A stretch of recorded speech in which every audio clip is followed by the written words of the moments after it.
What's up, Savages? Hope you are all having a great weekend. I am just sitting here wanting to talk about Ravencoin a little bit. I was going to do this at 2, but Red Panda Mining, I forgot that he does his rig reviews on Saturdays at 2 p.m. So anyway, I'm talking about Eastern Standard Time. So I figured I would hop on here at 3 and talk about some Ravencoin stuff.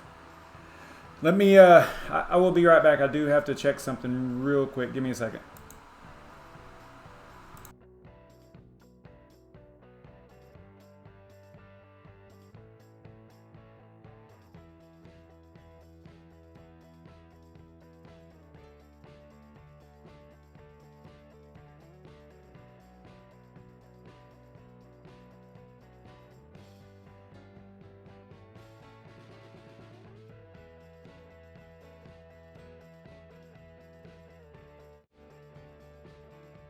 All right, sorry about that. Had a situation where I had to respond to someone on my phone here. All right, so yeah, as you know, one of my favorite projects is Ravencoin, and they've had a really awesome week as far as news goes. So I wanted to talk about some new things, some old things, basically just talk about Ravencoin a little bit. And today is June 15th. Right? Yeah, June 15th, 2019. And let's take a real quick look at the market just to document what's going on.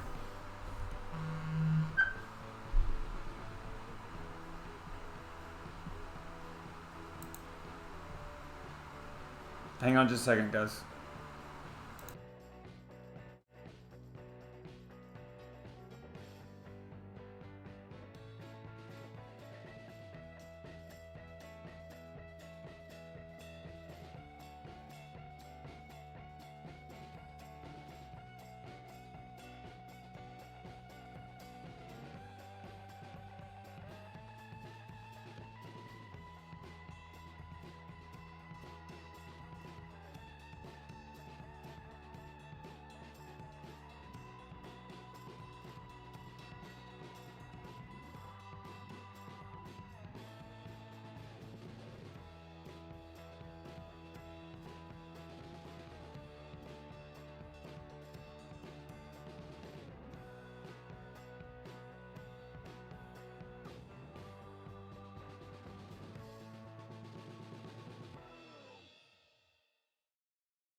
All right, sorry about that. My wife is out of town, and she thought she saw something about somebody having an accident or something, so she was a little worried about me.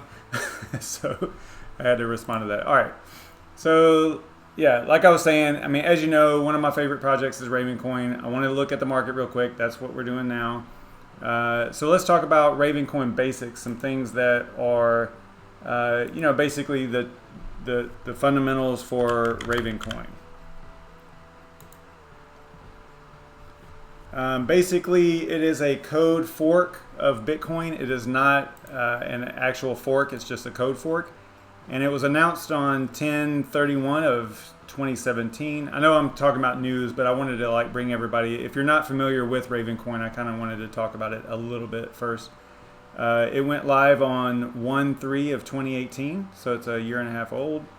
The proof of work algorithm that it uses is X16R. It uses 16 different algorithms that it randomly chooses based on the hash of a previous block.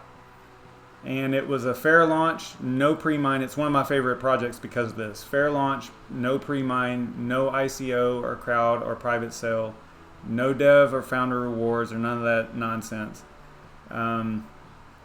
It has a 21 billion fixed supply, 1 minute block times, and those were kind of adjusted around Bitcoin because Bitcoin has 21 million fixed supply with 10-minute block times. So because they increased the supply, they decreased the block times. And each reward is 5,000 Raven per block right now, but it's going to have the same halving schedule as BTC, so as Bitcoin. So just keep that in mind. They will be halving. Golly, I cannot talk. Halving sometime, on the, like I said, on the same schedule as Bitcoin. Now, what is the actual purpose of Ravencoin? The purpose is to help users create, issue, manage, and transfer digital assets on the Ravencoin blockchain. Something to keep in mind about Raven, so far they have really only implemented two major things, and that's the currency itself and the algorithm and all that stuff, the proof of work side of it. And then they also implemented different kinds of assets. They have main, sub, and sub asset and unique assets. But the things that they still have to implement are super important, and it's going to really make the other capabilities even more important. They still have voting to implement. They still have messaging, rewards, and also privacy. They will eventually get to some privacy features. And that's pretty much a real quick rundown of Ravencoin. Hey, what's up, Edward? Crypto Nuffy, what's up, man? Glad you guys could make it. Sorry about that little delay. My wife is she's out of town, and she saw this something go across Facebook or whatever about an accident over here close to where we live, and she was freaking out. So I had to calm her down a little bit. So all right, let's look at. I know this is like the thumbnail was basically about news and stuff like that, but I did want to kind of go over the mining part of it as well. So let's take a look real quick at mining from AMD and Simple Mining.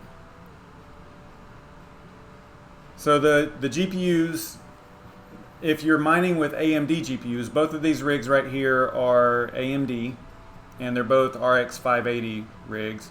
One is currently still mining CCX or Conceal Coin, and the other one is mining Ravencoin right now, and you can kind of see that right here. I'm actually using the Group OC for, or the overclock settings for CNR still, CCX, but we'll look at that in a minute. But the miner program that you typically are going to use for X16R on Simple Mining, well, actually on using AMD GPUs, is called Avermore, and it used to be SGMiner Avermore, and because it's a fork of SGMiner, but it looks like they're transitioning and trying to just have the name Avermore, right? It used to be SGMiner Avermore, but now it's even on Simple Mining, it is just called Avermore now. And I actually had trouble finding it because I was typing in SGMiner before. And see, if you type in SGMiner, it's not listed. It used to be under here, I believe, and now it's no longer listed there. You just have to type in Avermore, and then there it is. And you can see that it is for AMD GPUs. And I can vouch for this. It is by far the most efficient X16R miner for AMD that is in Simple Mining. I mean, there might be something out there that I'm not aware of, but all of the other SG miners, even if they say X16R, and there's a bunch of them, right? So you got the two for Avermore here, and then let's see if there's any more AMD. Like this one here, it says X16R. I tried both of these, or I tried one of them. I think I tried the Brian one. and man, it is not good. Maybe I can switch to, maybe I can change the miner and show you, but yeah, it was really bad. I was getting less than 1 mega hash. Now, obviously, there could be some other factors, maybe some parameters that I'm not putting in there to boost it up a little bit, but just assigning it, it was nowhere near as efficient as Avermore. Avermore was getting, on an 8 GPU rig, RX 580 rig, it's getting 34, which is terrible, right? I mean, compared to NVIDIA on the X16R, but this was kilohash earlier whenever I had the other miner in there. It was like 680 kilohash, I believe, is what I was getting. So this is a huge improvement. So I will have to agree with everyone that recommends Avermore as the miner for AMD, and when they're mining Raven, there's just no, as far as I can tell, there is no comparison. So let me check the chat real quick, see what's going on over here. What's going on over, man, y'all are getting all busy talking over there. That's cool.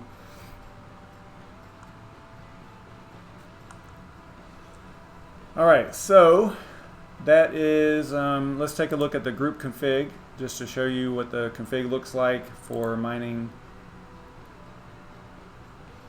Raven on simple mining using Avermore. And this is what your parameters will look like. And this is using Avermore 1.4.1. And I'm using the Raven miner. I tried to use, actually now that I've discovered the thing about the miner, I could probably go ahead and use 2 miners or any other pool. I was having problems earlier whenever I was using those other miners, the other SG miners, because they weren't, probably because the hash rate was so low, and they weren't even really talking to the pool. So but I think that maybe now that I've got that worked out and I've got the right miner, the Avermore, it'll probably work fine on the other pools as well.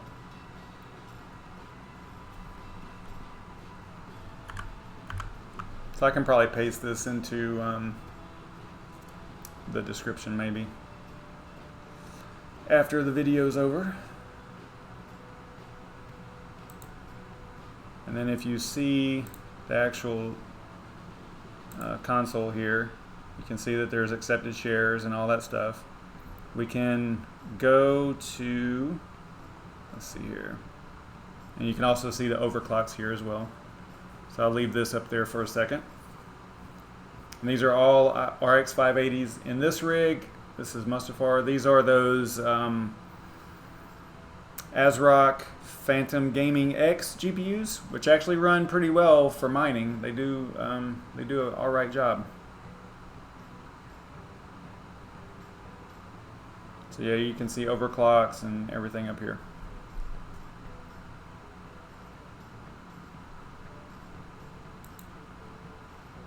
Alright, so we can also take a look at the pool. This is the pool I'm using right now, Raven Miner. I believe it was, let's do a refresh here.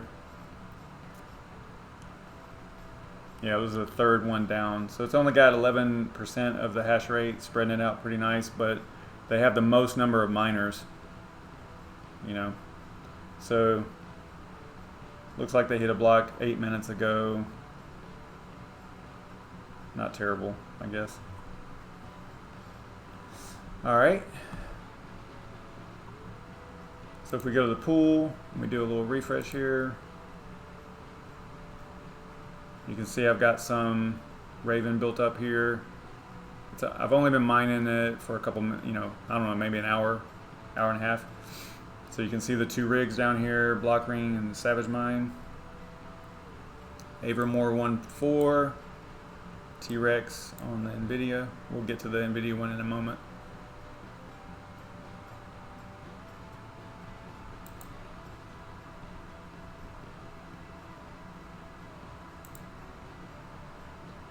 So for AMD, the recommended core for AMD is actually 1240. If you go to Overcooked Pandas, database, and this is off it's hanging off of Coin to Mine Today. So you can come over here, and if you go to, in this case it's RX 580s,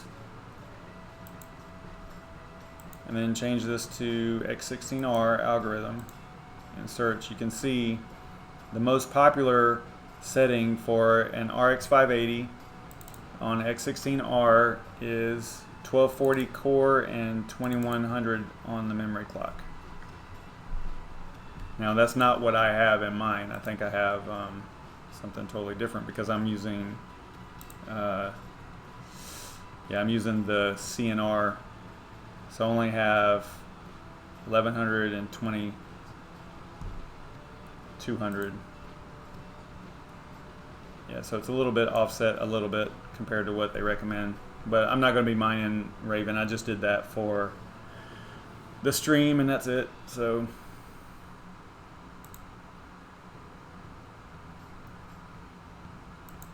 and it's going to bounce around a little bit because it's, remember, X16R is random, so it's cycling through 16 different random algorithms, so the hash rate fluctuates drastically.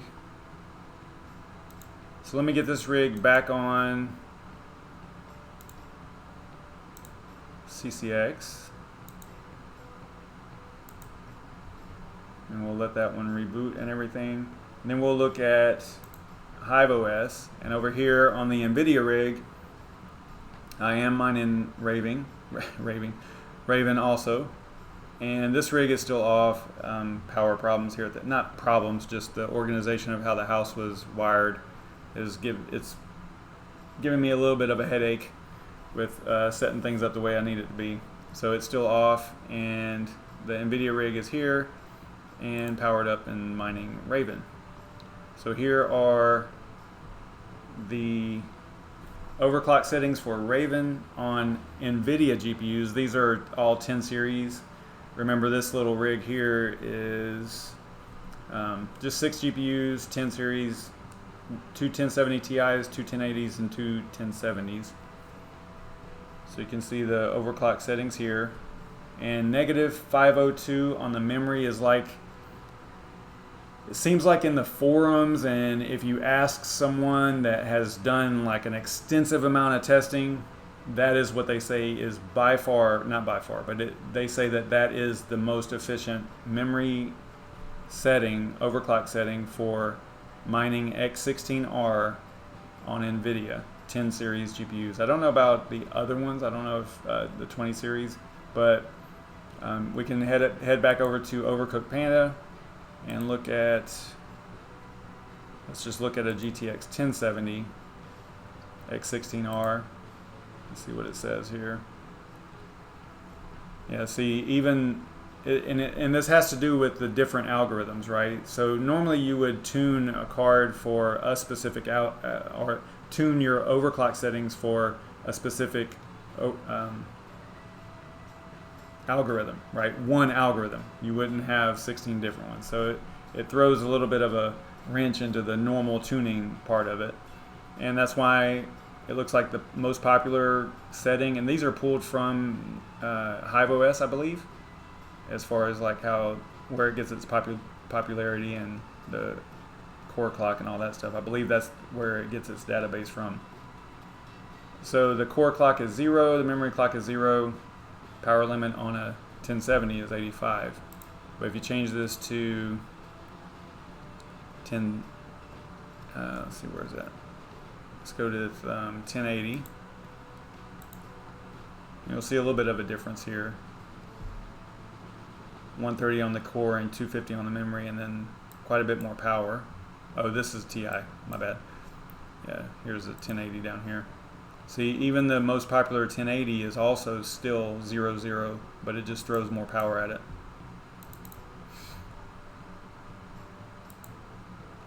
And then a 1070 Ti, I believe this one is the one where you'll see the negative 500. Yeah, right here. But it's not the most popular, so I don't know. I mean, the most popular seems to be 150 for that one. I haven't done a whole lot of testing. Once I get, you guys know, I mean, I've said this a bunch, once I get it efficient. I don't play around with it a lot because I think that miner downtime is a bad thing, right?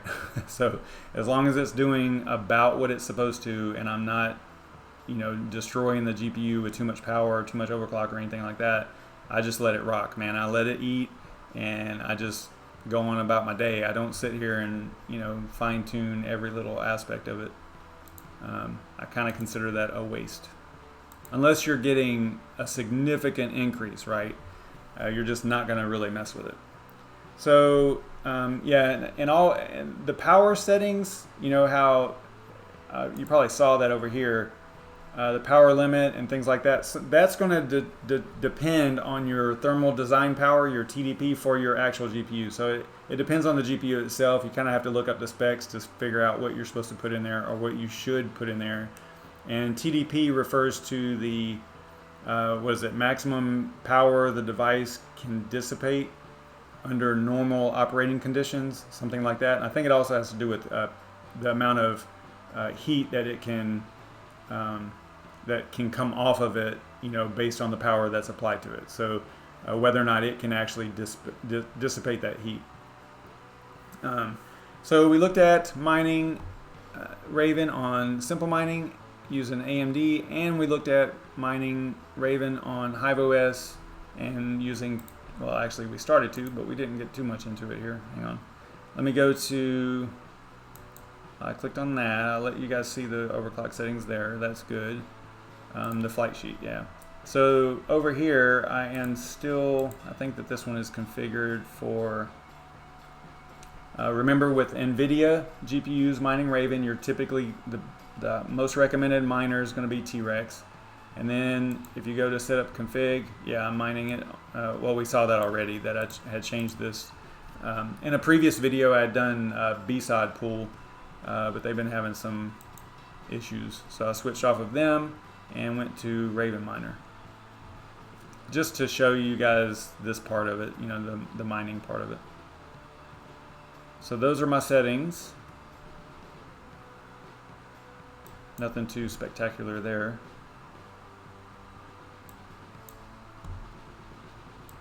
And I can also show you guys what, actually I already switched off of the other rig. I was going to show you the power. I mean, you probably saw it in the video where if you go back, you'll see the power right here.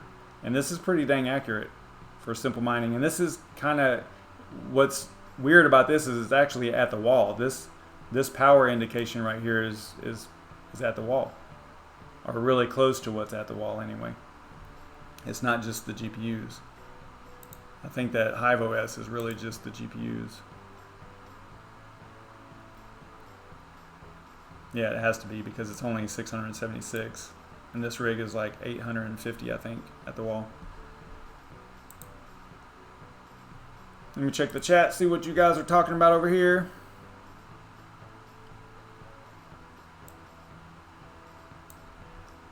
Oh man, we got 9 people hanging out. That's cool. Appreciate you guys showing up. Awesome to sit here and go on about Ravencoin for a little bit.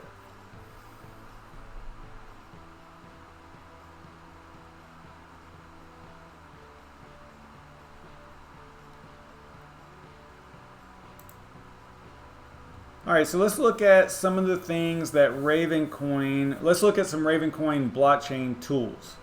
One of the things that, obviously the main purpose of Ravencoin is to, like I said earlier, just to refresh here, it is to help users create, issue, and manage and transfer digital assets on the Ravencoin blockchain. And there's different projects out there that are making different capabilities and cool stuff on the Ravencoin blockchain. So let's talk about one of them. This is kind of cool, the Ravencoin asset bot. So someone, I don't know who it was, they created the Ravencoin asset bot for Twitter, so that if you subscribe to or if you follow the Ravencoin asset bot, then you'll know whenever an asset is created. So it can get a little crazy sometimes if there's a lot of assets if there are a lot of assets being created. But you can kind of go through here and see you know, different things that are being created. It's kind of neat, you know. Neat little tool. Not even a tool. It's more just information flow, you know, to let you know what assets are being created on the Ravencoin network. So that is kind of cool. Another project that is working on different interfaces to the Ravencoin blockchain is called Mango Farms Assets. Mango Farm Assets, sorry.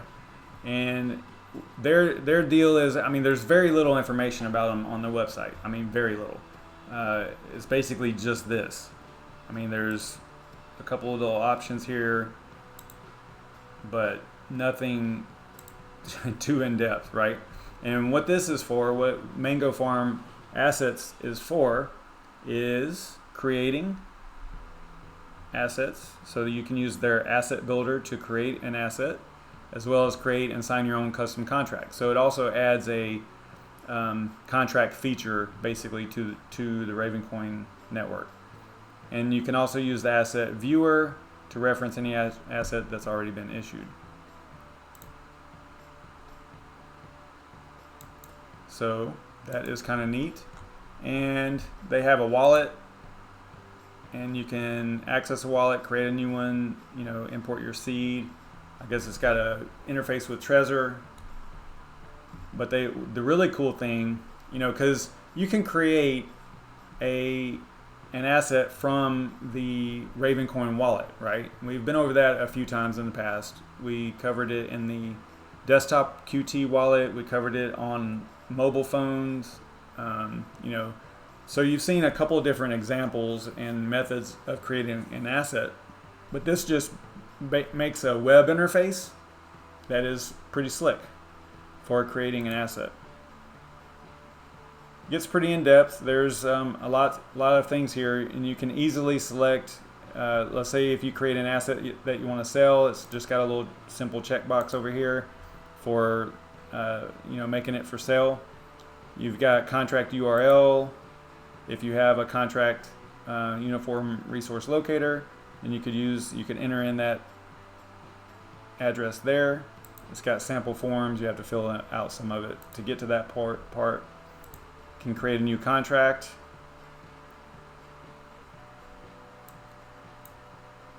And then you can upload a document to IPFS.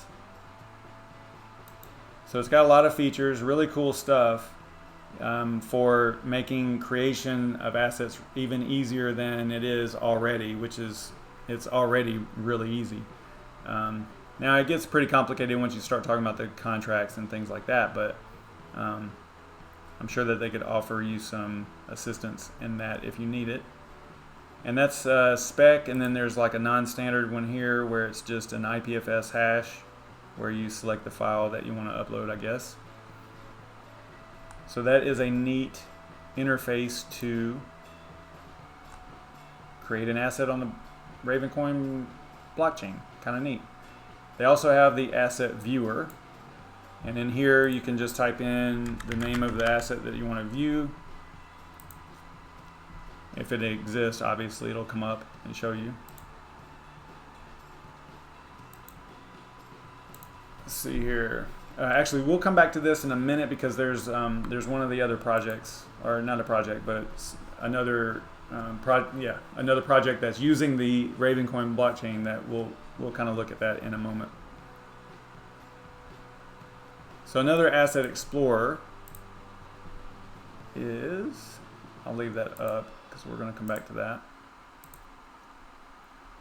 is Ravencoin Asset Explorer. If you've watched any of the videos with Tron and the developers for Ravencoin, this is what they typically are looking at. At least there's one out there that has this interface. So it's basically the same thing. You're just looking at the assets on the Ravencoin blockchain. And I wish that Brandon Coin would contact me. He still hasn't because I have his asset here. I created it a while back, 10 days ago, and I want to transfer it to him. You can see right here it says reissuable. So I want to be able to transfer that to him, and he can do whatever he wants to with it. And we also have Red Panda mining.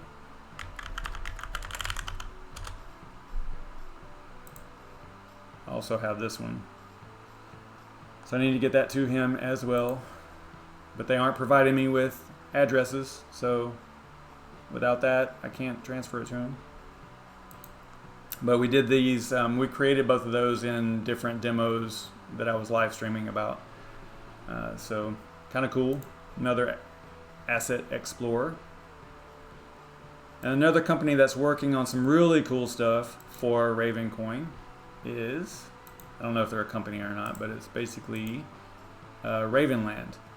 And what they've got is they've got a nice interface here that talks about Ravencoin itself, plus a lot of things about Ravenland. But the cool thing is that they've got links to some of the common explorers. Actually, they have a link to their explorer. But they have, this is like a kind of a go-to place for getting information about Ravencoin. But the really cool thing that they have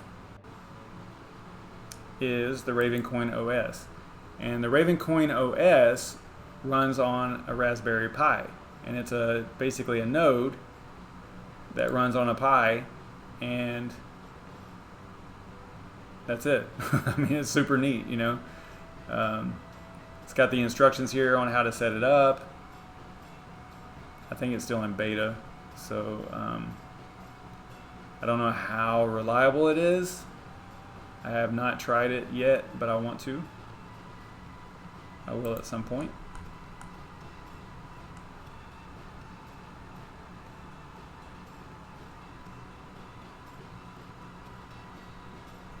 Yeah, super neat. Cool stuff. Cool stuff. And this is just another explorer. Kind of the same deal.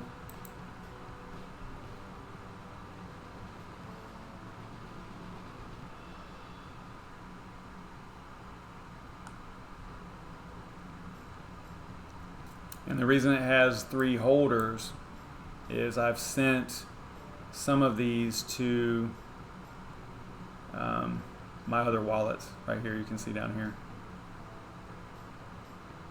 just as a demo.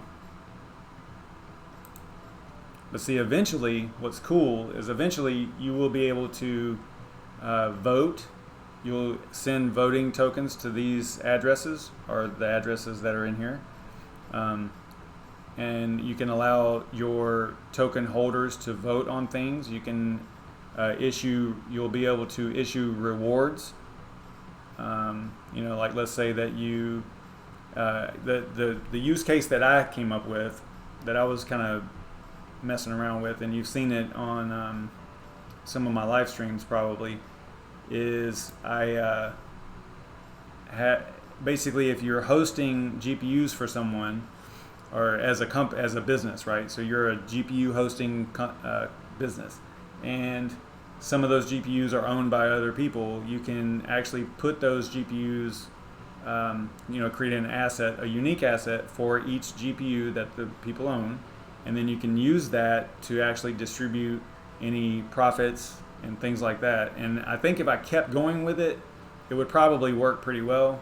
Especially once they implement voting and messaging and all that stuff, because one of the things that we do, these co-owned rigs over here, is, oh wow, that rig's not back up yet. That's not good. I'll have to go and power cycle it. But these co-owned rigs here, they we communicate each month around the 20th of each month. And we say, okay, what are we going to be mining for the next 30 days on this rig? Now, the last few months, 3 or 4 months now, it's been conceal. But what would be cool is to be able to use the Ravencoin network. So picture this: each person, each investor, or each person that owns one of these hosted GPUs or a hosted rig, whatever it is, has the Ravencoin wallet on their mobile. Right?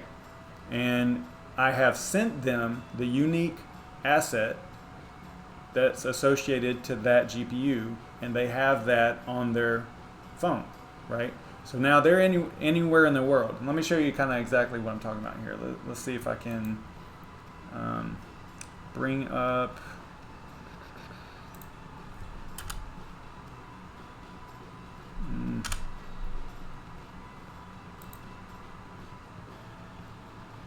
So this is a unique asset created underneath of SavageMine for a specific GPU with the serial number. Yeah, you guys can see that, right? Yeah, with that serial number. I think this was it was a gigabyte ARS. So if I click on the IPFS hash here, and see this is who owns it, right? Which is probably my wallet. I don't even know what that is. But IPFS hash, so I click there, and it's going to go out and look at IPFS, the Interplanetary File System, and show you, this is what we uploaded during that demo that I did, a use case scenario or something like that for Ravencoin. So you can upload data to IPFS and then associate that to that token. Now what I could do with this, let's say it belongs to Joe.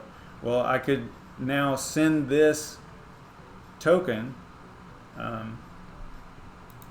this one, I could send this asset to Joe. And then, because he owns one GPU, then he gets one vote, or however we want to however we want to divvy out the voting. So the sequence would go like this. So I send that to him, then each month, I send out the voting request or the voting token, and they respond with what they want to mine that month or whatever, and then everything's all totaled up automatically, and whatever is the result is what we actually mine. Then if there are profits to be distributed, then I can use the same process basically to issue rewards. Now the rewards and voting and messaging is not enabled on the network yet, but that's coming. So that's what I was saying earlier. Like, once these things are implemented on the Ravencoin network, I mean, it's going to be super neat to be able to do this type of thing. I kind of stopped with this because those features weren't enabled yet, and maybe once they are enabled, I'll revisit this and maybe get it completely up and running. But I think it's kind of a neat thing. I don't know what I would end up making this look like. We did this. I think we did this live, so it was just kind of thrown together. So I don't know. I don't know what I would actually make it look like, but this makes sense. The way that it works. So I got the serial number here. Like, you could do other things. Like, I saw there's actually a project that we'll talk about in a little bit that actually does laser etching. So you could laser etch like your token address, right? So you could take this right here and laser etch it on the actual GPU, right? Now, this is like, kind of over the top, but just to give you an idea of how this could work. Now you've got it linked, physically linked, instead of just the serial number by itself, right? Which personally, I think in this case, the serial number works just fine. But the project that we're going to look at in a little bit is actually talking about guns, right? So firearms and things like that. So I think this is kind of cool. I don't know. Let me know what you guys think about that. Is that cool or what? Let me know what you think. Chat it up over there in the chat. What's up, Crypto Z? Thanks for showing up, man. What's up, Bosch Schlosser? I'm never going to say that name right. Crypto at Night, what's up, man? I think I've said hi to everybody. All right. So that is just a quick rundown of some examples of assets and things like that on the Ravencoin network. Well, we actually just looked at explorers and things like that, not really the whole process, but you can look back at some of my videos about Ravencoin, and I think the name of the video was Asset Use Case or something like that.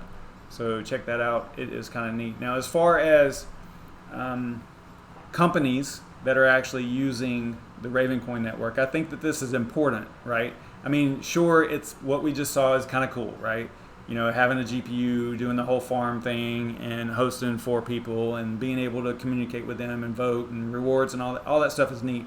But you know, that's kind of like small, and I think that in order for it to really get adopted, you know, bigger businesses are going to have to start using it, and that's what we are going to talk about now.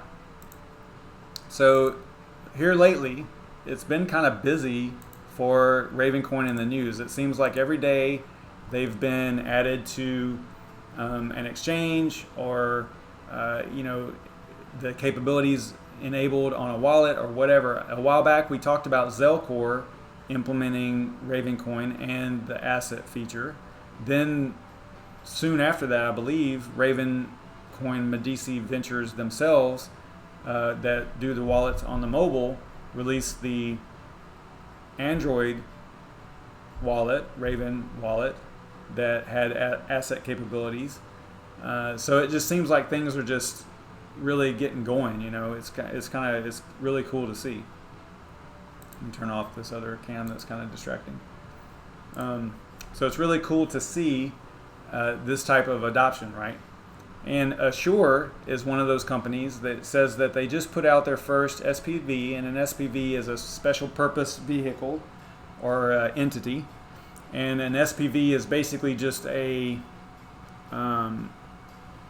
subsidiary of a business that is set up in order to separate itself from the business, and usually the SPV has it's created to protect assets and other liabilities of a company, and one of the main things that it does is it protects that SPV, or the SPV is protected from bankruptcy and things that go on in the main company, right? So it's like a way of protecting some assets.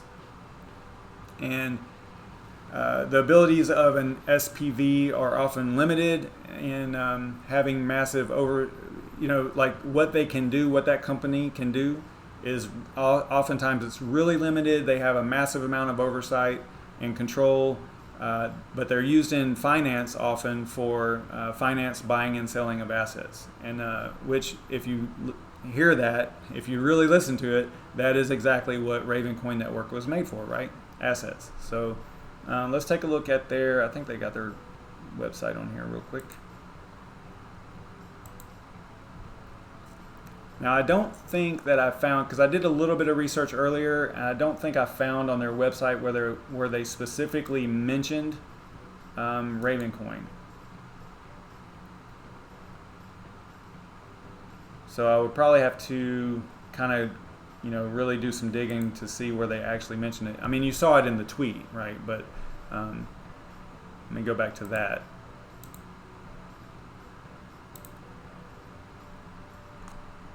Maybe. Yeah, so right here, the process was educational. They just put their first SPV on the blockchain. The process was educational. There's still a lot to learn and kinks to work out, but we're encouraged, and they reference Ravencoin. So, super cool that they're doing that, implementing a feature of their business on the Ravencoin network. I don't know. Can't ask for too much more than that, I think.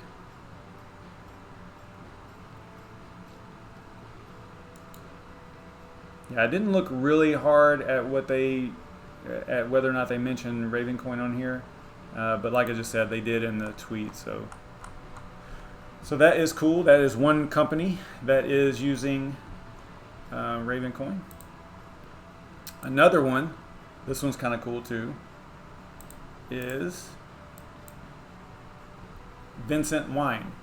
So I think the way that this company works, I don't drink wine, so I don't really know too much about it, but it looks like it's an app that goes, it's a mobile app from your phone where you can order. It's probably maybe even, I don't know if it's a one-time thing or if you can subscribe, I don't know, but you can order wine. And I don't believe that the Ravencoin part of it is actually set up yet, but they are going to allow you to purchase wine through the app using Ravencoin. So that is kind of a neat adoption type thing.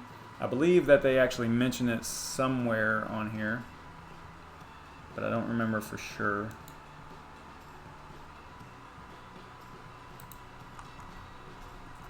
Maybe I should have grabbed some links to this stuff. I want to say, yeah, I don't know. Maybe it was a tweet also that I saw that in. But kind of neat, you know, eventually you'll be able to buy wine with Ravencoin through this app.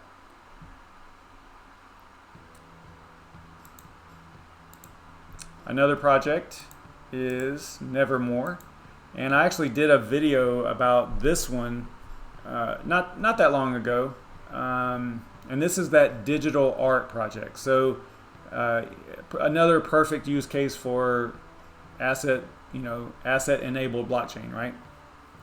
And Nevermore is a project that's dedicated to empowering artists, if I could talk here, empowering artists by leveraging some really cool technology based on Ravencoin network, and that's done by tying that digital file artwork to a non-fungible unique asset, kind of like the GPU situation that I brought up earlier.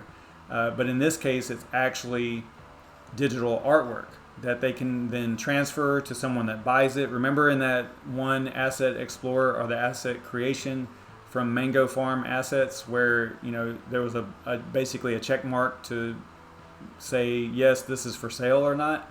Well, this is another good example, because you can do that on the blockchain, on the Ravencoin network, and create digital art and then sell it. And it can be unique. There's only one of them in the whole world, or you could do a whole series, or however you wanted to do it.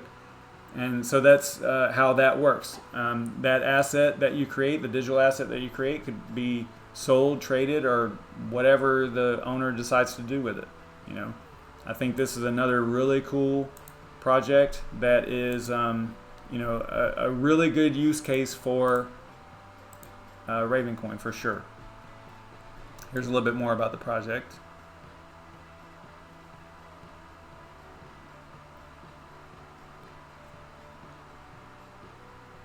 Yeah, and see, they even talk about it in here. It says the Ravencoin network is still cutting edge technology and development. This means it's a great time to get involved, as you don't have a lot of catching up to do, but it also means that it's frustrating because many of the features are still not enabled, which we talked about earlier, right, with the messaging and voting and all that stuff. So you can see right here, they talk about it pretty clearly. Currently, you can create the non-fungible tokens that are associated with the digital artwork. You can create artist trading cards, which I think that's kind of cool. And I'll kind of show you that in a few minutes. You can also offer tickets. If an artist has an opening, private or otherwise, they can issue digital tickets to their collectors that can be redeemed for entry to the event, for example. But some things that are going to be in the future, like we already talked about a little bit, there's going to be some things that are built into the Ravencoin network to make it even more powerful, right? And that's going to enable their artists, this project's artists, to message the collectors, right?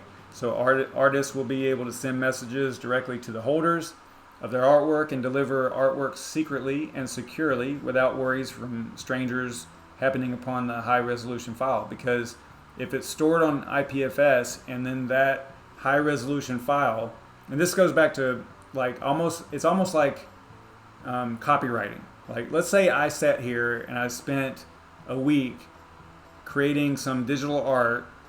I put in 40 hours, right? Let's say I was a digital artist and I put in 40 hours on this one picture. And then I posted that picture on, let's say, my website, right? And I wanted it to look nice. So I posted it at high res. Well, depending on the capabilities of the website, I know that there's all kinds of ways of protecting it. But in general, people could screenshot it. They could right-click, save image as. And I'm not gonna lie, I do it all the time because my thumbnails, oftentimes I have logos and things like that in there. That's how I get them. I have to do it. If the project that I'm looking at or looking at the logo for doesn't have like a media kit where I can grab the logos, I kind of have to just get them from anywhere. And I want the thumbnails to look nice, so I have to do that. So anyway, yeah, so if I was doing that, I could, if I posted that picture, that high res, they could right click, save as, or screenshot, whatever. Okay, and then now that is basically a copy of artwork, and there's no protecting against that. That's going to happen, but that person can't prove that they own it because all they did was screenshot it. The only person that can prove that they own it is the person that owns the token that's associated with the IPFS hash where that picture, that high-res picture, is actually on the network, uploaded to IPFS. So if you think about that, that is super cool because now you have complete control as an artist. You would have complete control over your art, your digital art. I think that's neat. I think that is a great use case. Let me show you. Let's see, I think that, was I done with that? Talking down here. Oh, and it also talks about votes. So, in the future, again, those capabilities aren't actually enabled on the Ravencoin network yet, but it's talking about collectors can receive a vote token and artists can poll collectors of their work about any subject or future choice. So another neat feature that they will hopefully soon implement. But if we go over here to the project, remember earlier we were talking about trading cards and things like that, like artist trading cards. So I'm just on the website and I just clicked on artists. And here are some artists that are using this Nevermore project. Okay. Actually, I think they added one. I don't remember this one. Anyway, this is the main guy here, Jonathan Pritchard. But if you click on his picture and then you view the artist token, it takes you over to Mango Farm. So see, Nevermore is working with Mango Farm in order to make this, basically using their interface to look at the information on the blockchain. So if you look at, this is what an asset looks like if you just click on the asset in Mango Farms. Then if you click on the image URL, which could be your super high-res picture, right? Then this is what you come up with in this case, right? Now, what you could do is he could use this to trade, like, not trade, but, he could give this card as like a trading card that's his artist trading card, right? So that's kind of neat. I'm digging it. We'll go back over here and look at another one. This is some of his art that he's got for sale, I believe. I don't remember if it was actually. Yeah, see, before I don't think that there was a price down here. There was no way of buying it, if I remember right. I think he must have fixed that. So 1,850 Raven, what does that come out to for that picture? Let's find out.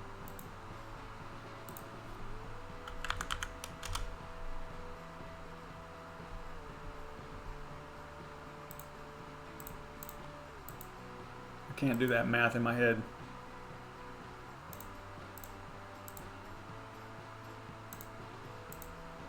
$114 looks like. So that's neat, and then once you purchased it, then there won't be anyone that can basically take it away from you, from a standpoint of you owning that asset on the Ravencoin network. So pretty neat stuff. So I just clicked on where it said view the art token, right? So we click on that and then we come over here, tells you about it. And this is literally just reading information right off the blockchain, right? And the image URL. So see, I could save image as, but I'm not going to be the owner of it, right? And the owner of it could actually track it, with Google Images and all that stuff. So if it's being used somewhere else. So this goes back to the whole copyright thing, you know, and all that. So I think it's neat. I think it's a good use case for artists. So that is enough about Nevermore. And all this stuff is not sponsored. I'm just talking about stuff that I'm interested in, or that I find a little bit fascinating with regards to Ravencoin. I didn't say that at the top, but none of this stuff is sponsored in any way. I'm just blabbing. I'm just running my mouth about stuff. So another thing, it looks like now these last few here that I have listed that I wanted to look at, I didn't have a whole lot of time to investigate. It was just kind of news that I saw coming across. So it looks like Equistart, they're started to partner with Ravencoin, which is kind of weird because Ravencoin doesn't really have partners. Okay, there's no people there to even. It's just a community of there's some developers and there's some main folks, but there's not like an office building or So I don't know. That whole partnering with Ravencoin is kind of weird. But if I kept reading, I would know that it says partnering with Ravencoin technology. See, they kind of clean that up a little bit because they knew it's like, can't really partner with Ravencoin. So yeah, for the building of our cap tables and messaging system, learn more about cap tables. So I have no idea what this is talking about. It looks like some accounting stuff. Imagine a nerdy bean counter-ish, accountant nestled in dark corner, wrestling spreadsheet. Okay. Yeah, I don't know. I don't know much about this.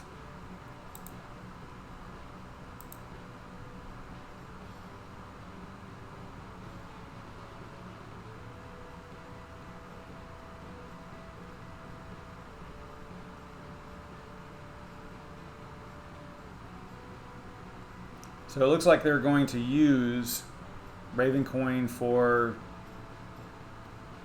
security. Yeah, I guess all of it. I don't know. I don't know exactly what they're, how they're going to use the network. Yeah, I probably should have had a little blurb written up about this. I don't know exactly how it's going to be used.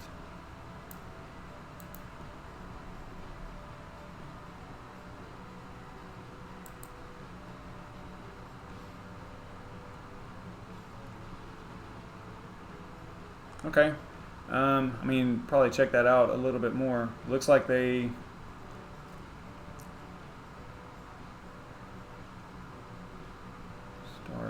simplify agreements from creation to execution, smarten your contracts, and the living, adaptable core components of your organization. All right.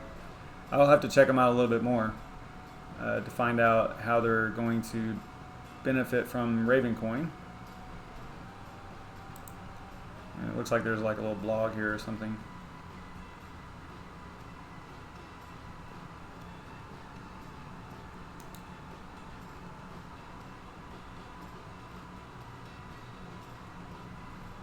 I wanted to see if I could pick out where it talks about Ravencoin at all in here real quick. I don't see it. Alright, I'll have to look at that a little bit more. But that's just one more company using Ravencoin. Another one is Playmaker Chain. I did a little bit of research about this one. I thought it was kind of interesting. Basically, they are incorporating modern training measuring devices, and they're uploading that information to a blockchain for tracking purposes. And you can see right here, that they are trying to transform the world of science and sports, where, if an athlete goes from one university to another, then his whole training record and probably just health, training at this point. I was going to say health, but that wouldn't make sense. But maybe like possible injuries or something like that. All that training data goes on the blockchain and can be transferred from one institution or one organization to another. So I think that's kind of neat, using the blockchain technology to irreversibly store training data.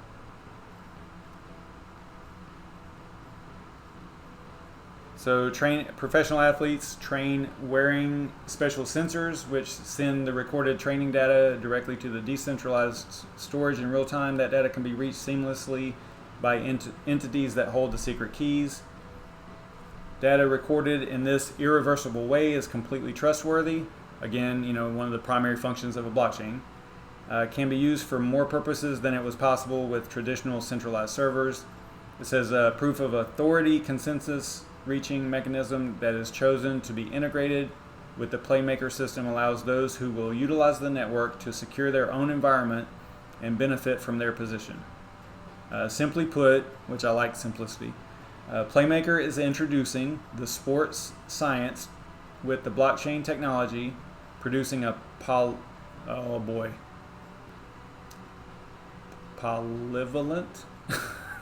I don't even know what that word is. I'm such an idiot. Ecosystem in the process. All right, so I'm going to have to look that word up too. I probably looked it up at one point. I don't know. We'll do that later.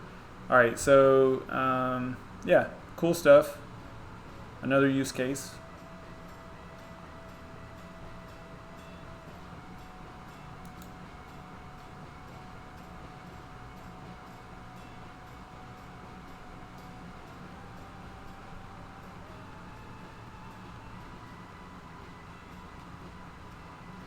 Looks like they're going to try to implement a ticketing system as well.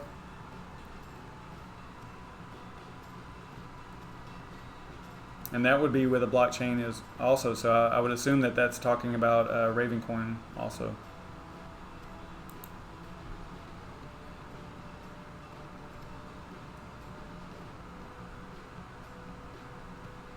So that is cool stuff there. The one I kind of like is this one here.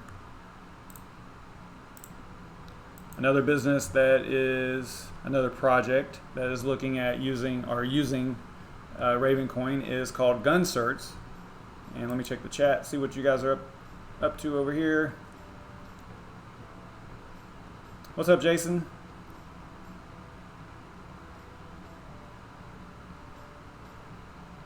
What's up, Richard? And this is a pretty decent time to do a stream, I guess, because maybe the time zones, I guess. Interesting.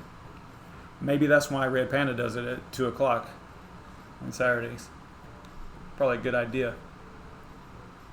So GunCerts is also using Ravencoin, and that is to tokenize the representation of real-world assets, and in this case, it's guns, weapons.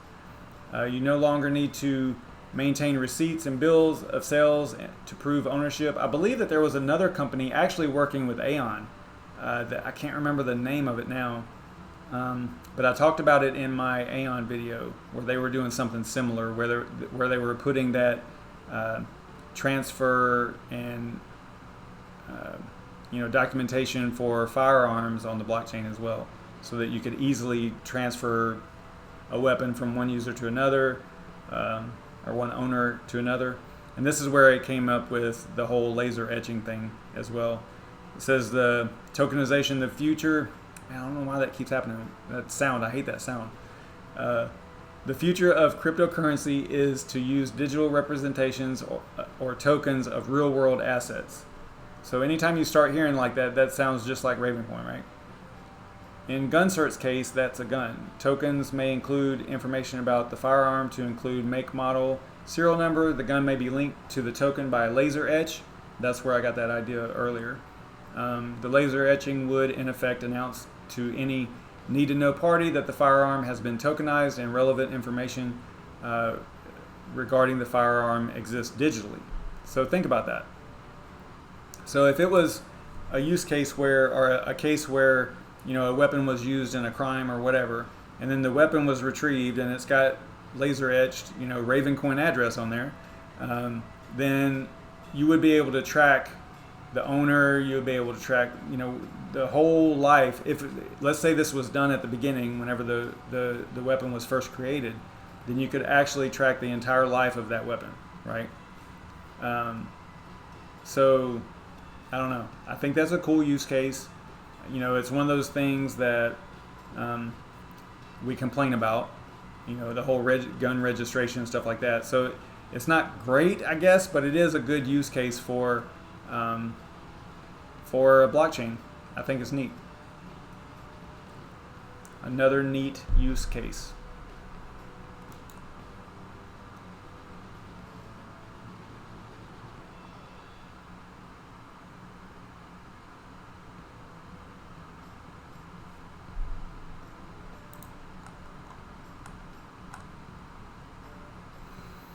All right, let's see what else I got for you.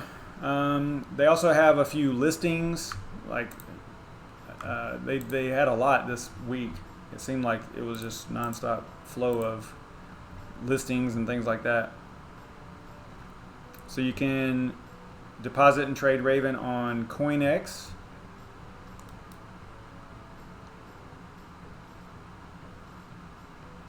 I think they were doing some type of promotions. Yeah, like promotion 1 was if you deposit Raven, you get to share 20,000 Raven. So for every, I think it says every 200 Raven you deposit, you would get 1 free one. And that runs through July 15th, I think. And then on promotion 2, if you're trading Raven, you can win up to 2,000 Raven based on your Raven trading volume rankings during that promotion time up until, actually it doesn't start until June 17th. So that is kind of neat. And then they also are now available on coin payments. This was kind of huge. This was a huge news right here. Happy to announce the successful integration of Ravencoin onto the coin payments platform. Now, businesses using coin payments can start accepting payments in Raven and help support this active community focused on making assets for efficient. I wonder if that's supposed to say more efficient. I don't know. Anyway, so that's another good little piece of news there.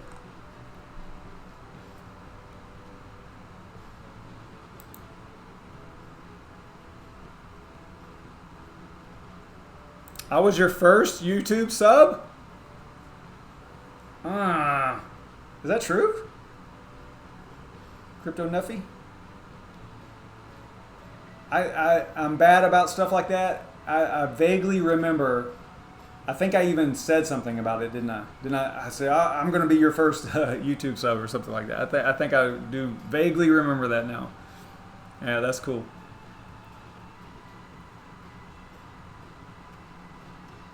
Yeah, Crypto at Night. It's not that, you know, criminals are going to... I was going down the wrong road there. It wasn't about the criminal aspect of it at all. Yeah, it's more just about the... It's a alternative to gun registration for the government. Right, so this is its own private. I mean, it is a public blockchain, but it's open, right? So it wouldn't just be the government, you know, that's tracking it and stuff. So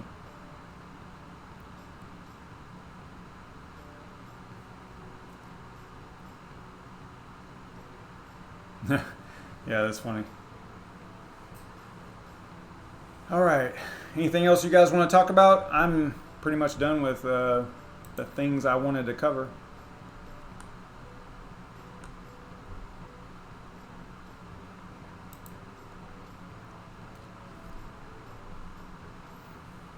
There's 12 people in here. I don't know what y'all want to do. We've been going for an hour though.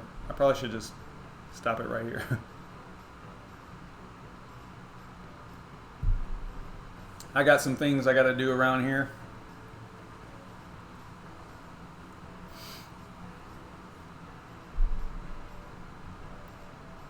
Yeah, that's cool. Yeah, maybe I'll do this on Saturdays, maybe after Red Panda does his at 2. Because it seems like, you know, I mean, 12 viewers for me is a lot. So, yeah, maybe I'll do that. We will see. Maybe it's a good time. But it would only it could only be on the weekends, though. I couldn't do this at during the day because I have a regular job, you know. But it could be maybe Saturday and Sunday. I don't know. Yeah, interesting. Yeah, go ahead and smash that like and all that stuff. I am going to get out of here. I really appreciate you guys hanging out, man. This has been pretty cool. Let me know if you like things like this, just random little articles and news and stuff like that. I think it's kind of neat. I think it's a good way to get some of the news out there because I realize sometimes on Twitter, because I'm on Twitter way too much, but I realize that you know, the flow of information is pretty fast, but if you're not in the right lanes, then you can miss things, right? Even important things.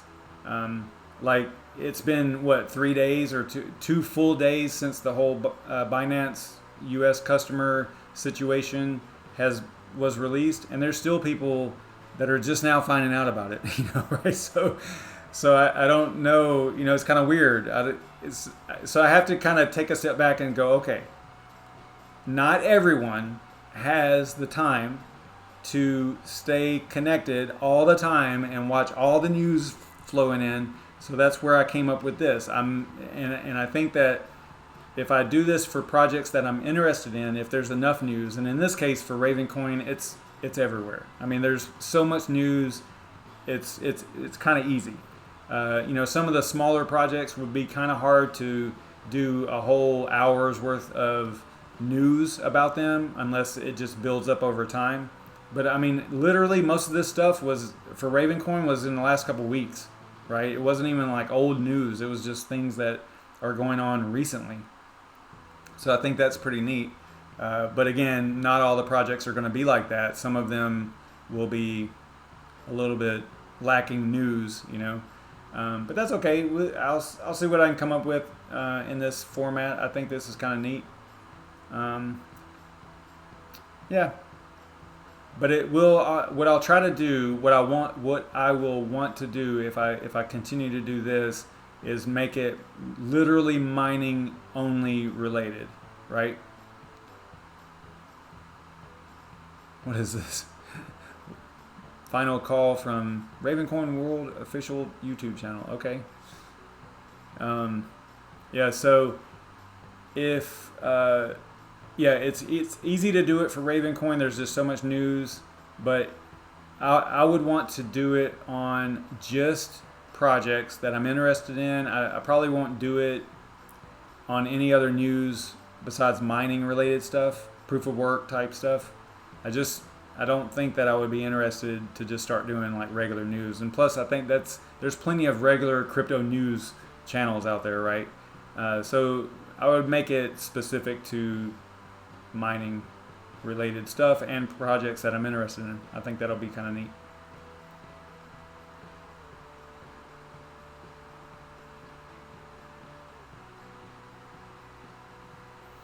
Yeah, that Raven protocol thing is kind of goofy. It's a project that they listed on Binance that made things kind of confusing. Just don't get confused. It's not. I mean, people who know Ravencoin surely aren't going to think that Raven protocol is Ravencoin, right? But I could see how someone that's not in the know could get tricked by that for sure. Yeah, so I'll maybe I'll continue to do this maybe once a week or something. Just if I can get enough news about a specific project, then we could do this on Saturdays after Red Panda's stream. I don't know. Sounds like a pretty good idea. All right, guys, I am going to get out of here. I will see you guys next time. I don't know the next time I'll go live. Maybe tomorrow around the same time if I find something to talk about. Yeah, maybe we can do that. But I will see you guys next time. Thanks so much for watching, sticking around, checking things out. I appreciate it. Yeah, Savage News Saturdays. Okay. Yeah, maybe we can make that a thing. Yeah, that'll be neat. Savage News Saturdays. Credit to Bit9K. Got it. All right, guys. I will see you all next time. Maybe tomorrow. probably Monday.